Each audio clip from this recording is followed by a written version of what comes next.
So many people, when they ask themselves about their careers or others ask, they might say, well, I'd like to be a VP, and I'm a director of whatever or a senior whatever, but I want to get to VP. And that's the plan. That's their entire plan is, I hope one day to get this promotion or get to that level. That's not a plan. You'd never do a project at work where your boss gives you a big project and you say, okay, we've got a year to do it. I hope we get it done. That's insanity. You need to create a project plan. You need to create a career plan. Now, here's what trips people up. They say, well, how can I possibly know 3 years from now what life will be like? Well, if you've got a year-long project, how do you know what's happening 9 months from now? You don't. When we create our project plans, we have a plan and we have some high-level markers. We know, well, we kind of need to be here 6 months in and 9 months in. And what we're doing the next 30 days, we'll have meetings to revise as we go. We'll adjust the plan as we go, and that's okay. You want to do the same thing with your career. You create that plan that's a little clearer up front, fuzzier further out, and you want to adjust as you go. There are opportunities for our work and careers everywhere, if you know where to look. That's easier said than done, especially in our fast-paced and constantly changing world. Marianne Fairmouth is talking to experts, employers, and job seekers to bring you insight and understanding about what's possible. This is Career Can Do, where we're navigating the new work world. Welcome to the Career Can Do podcast, a top global podcast dedicated to helping you navigate the new work world. My name is Marianne Fairmouth, and I will be your host for today's episode. And today I am just delighted to have a guest on my show that I met as a speaker at another global podcast convention. I wanted to have him on the show today because this individual, Mark Herschberg, is doing some real innovative things I believe can help our listening audience. So without further ado, let me introduce Mark, who is an instructor of 20 years of the prestigious MIT, the Massachusetts Institute of Technology. Mark, say hello, everybody. We're thrilled to have you here today. Thank you for having me on the show. It is my pleasure to be here. Well, Mark, you've done some really innovative things. As I mentioned, you have been an instructor for a very prestigious college for so many years. You've written a book and created an app. The book's called the Career Toolkit, Essential Skills for Success No One Taught You. Tell us why you wrote that book. Tell us a little bit about it and how it can benefit our listening audience. 20 plus years ago, we at MIT got feedback where companies said there are skills we want: leadership, team building, communication, networking, negotiating. But we can't find these skills in the people we hire. Not just college students, not just engineers, not just MIT. Universally, we can't find these skills. So we said, well, if this is what you want, we need to deliver it and get these skills into our students and alumni. And that's what I've been teaching for over 20 years. My day job, by the way, I'm a CTO. I do tech stuff. That's what I've been doing at MIT. But we know it's not just MIT students. They're telling us they need this universally. I wanted to reach a larger audience. So I took these ideas, I put them into a book, not just for engineers, not just for new college grads, but all the skills you've been hearing about, all the skills people tell you you need that we never formally taught you, that we've learned how to teach over the past 2 decades. That's what's in this book. And so it's to help you accelerate your career. That's amazing. Now, Mark, am I correct in thinking these are what we call soft skills? These are skills that are not necessarily of a technical nature, are more of a relationship skill nature? I prefer the term firm skills, but yes, most people call them soft skills. These are the skills, networking and leadership, that relate to other people. And it's how we interact with other people. So the book has 3 sections, one on your career, one on leadership and management, and then the final section, interpersonal dynamics, is really how we interact with other people. And so it covers this wide range. They're all skills you've heard about, but probably have had little or no formal training in. This is invaluable. As a recruiter for over 30 years, I think this book and the tips in it are invaluable. And I say that because with all the new generational sectors we're dealing with in the workplace, there's a real disconnect right now. There's a real disconnect with relationship building, team building, keeping people happy in a job. And I think what you're purporting here can really assist many candidates as well as employers in finding a solution to the great resignation and finding a solution to more productive workspaces and places. Am I on the right track here? You are indeed. Let's take networking. Now, when I do a talk, I'll ask how many people here have heard networking is important, and every hand will go up. Then I'll ask how many people here have had any training whatsoever in how to network. And I might get one or two hands, but that's it. And so we're being told this is important, but getting no training in it. Now, we know that networking helps us as a candidate.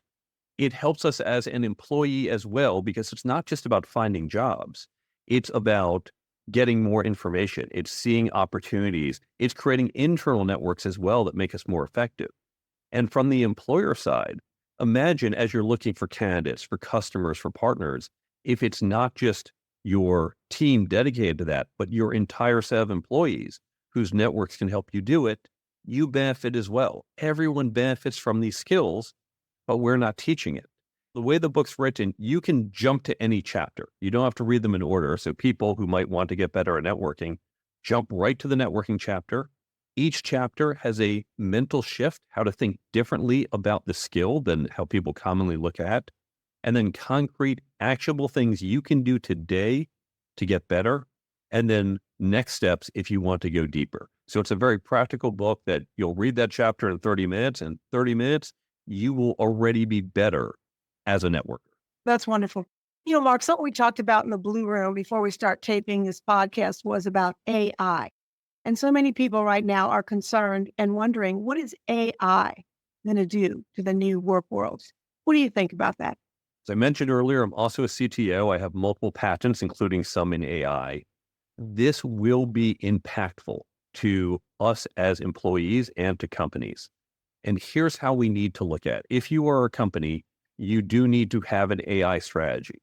If you don't have it in-house, find a consultant.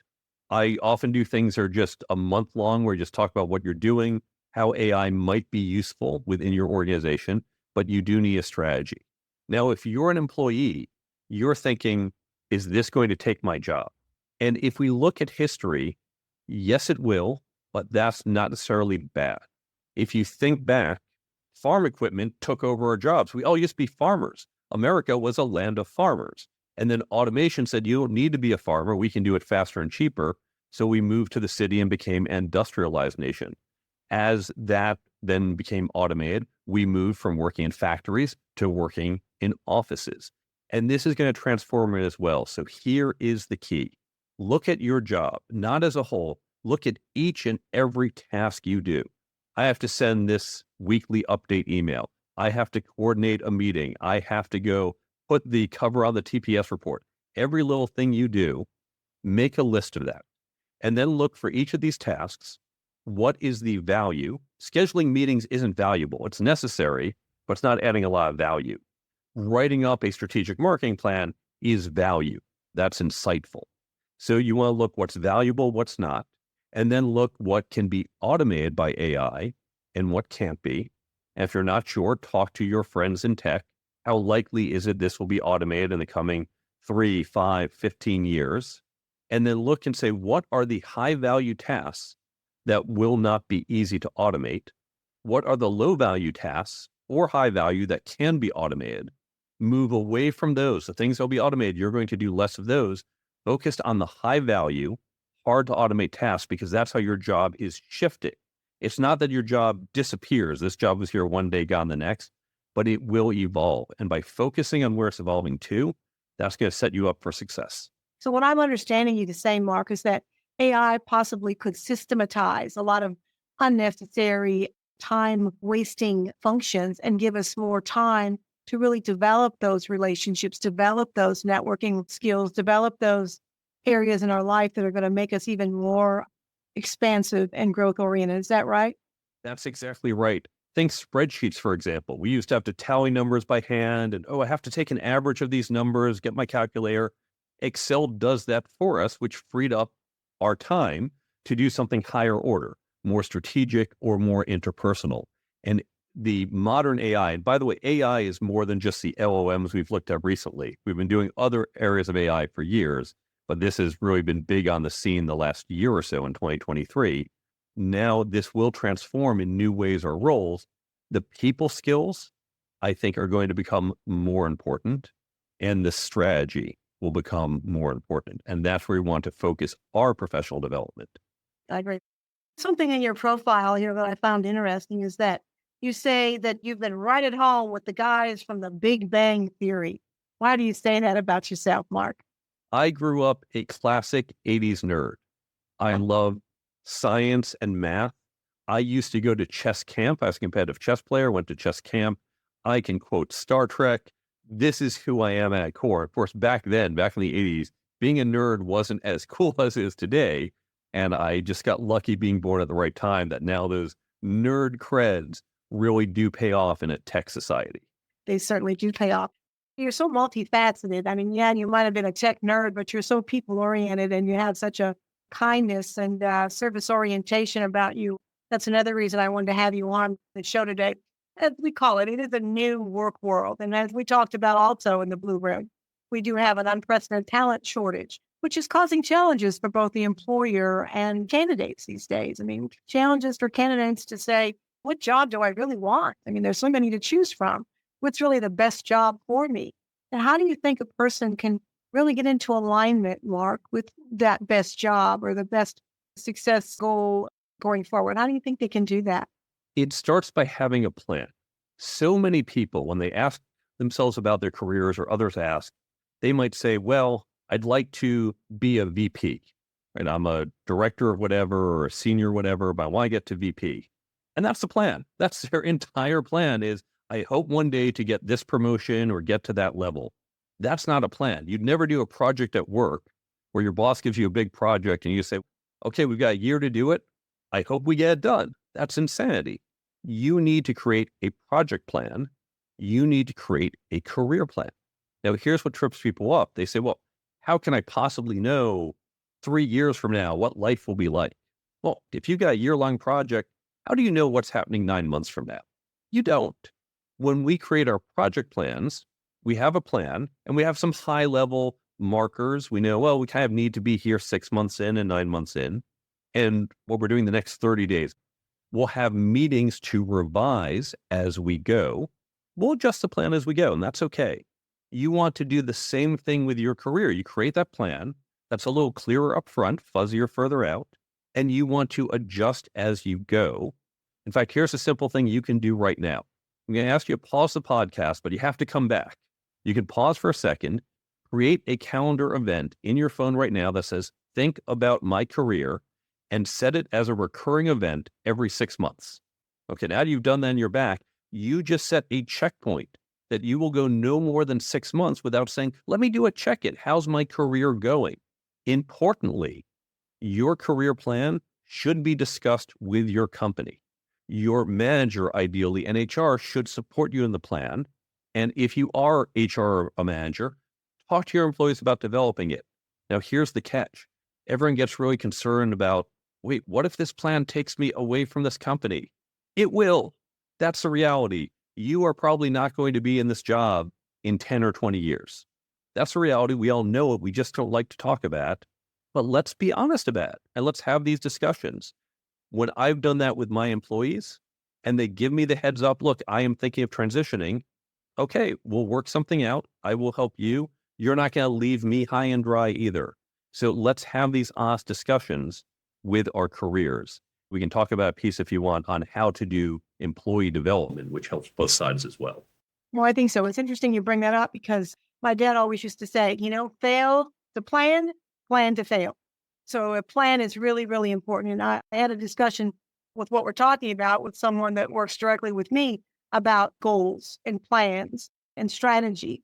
Because I think if we don't do that, my dad always used to say, what you just said, Mark, make a plan and put a date by it.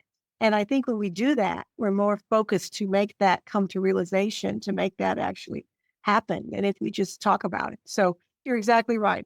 Also, employers, when they see a candidate, when they see an employee that really wants to grow and learn and make a major contribution, I think post-COVID, though, what I've seen, let me digress here, is that employers are more concerned post-COVID with what you're going to bring to them. Pre-COVID is, let me tell you how wonderful I am. Let me tell you what I've accomplished.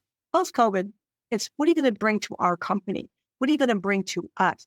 And if you let them know you have a plan to help them expand their platform, that's just going to their employer. I might have a pretty sharp person here. I need to help this person develop. Absolutely. I give an example in a book of a candidate who blew me away because she showed up and she didn't just say, well, here I'm good. She said, here is how I will do this job. And she gave specific examples. In this case, she was looking for a junior HR position, but she said, here's one of your open roles. Here is who I would recruit for the role. Here's who I've identified on LinkedIn. Here's an example of an outreach email I would use based on what I've learned about your company from your website. She took the next step, so we didn't have to think, well, I think she's good enough. She showed us that she was, and that really helps you stand out. I think so. Well, Mark, if people want to get a hold of you, because you've given so many valuable tips, and I want people to go back and to be able to look you up, how do they do that? I'm going to give you two websites. The first, the careertoolkitbook.com. That's my book's website. You can learn more about me, follow me on social media, follow my blog, get in touch with me, including for speaking events. And there's an entire free resources page, completely free. I don't even get it with an email, including an employee development program that's free for you to implement and a bunch of other free resources. That's all at the careertoolkitbook.com. I also have the Brain Bump app, and this takes the key ideas, not just from my book, but other books, blogs, podcasts, classes. It puts them in your pocket. You've got all these takeaways. They sit in your pocket, so they're there when you need them. You can pull it up in seconds because they're organized by topic. So you might be thinking, those networking tips I heard on a podcast or read in Mark's book, right as you walk into the conference, you can pull them up and get them right before you walk in the room so they're ready for you. Or you can set up like a daily affirmation so you get a daily reminder. That helps keep it top of mind. Brain Bump's completely free, and you can find where to download from both stores if you go to brainbumpapp.com, and you'll get the free Brain Bump app. Great. Well, I always like to leave the listeners with two salient points, and I think you've given us those, but you had to summarize what you just said in two salient, quick tips. Mark, what would those be? You need to have a career plan. Hope is not a strategy, so proactively make and revise your plan as you go. And given the impact of AI, you want to be very strategic in understanding not just your job title, but break it up into the different tasks and understand how those tasks will evolve, what will go away, what will become more important, and focus your development on those more important pieces, which, as you note, is likely going to be more of the people side of your job. Well, Mark, it has been my pleasure to have you, Mark A. Herschberg, on Career Can Do. I'm very impressed with you, Mark, and what an honor for us to have an instructor from the MIT, one of the most prestigious schools in the country, on Career Can Do. My name is Marianne Fairmouth. We'll see you all next time, and make sure you download us on all major podcast channels, and all of this information about Mark will be on my website, fairmouth.com. We'll see you all next time. Thanks again, Mark. Bye-bye. We thank you for tuning in to our Career Can Do podcast. We make no guarantees on results for your particular quest, but we hope you enjoy the information presented. The views and opinions expressed in this program are solely that of the guest or speaker and do not necessarily reflect the views or positions of Marianne Fairmouth and Fairmouth and Company. Thank you.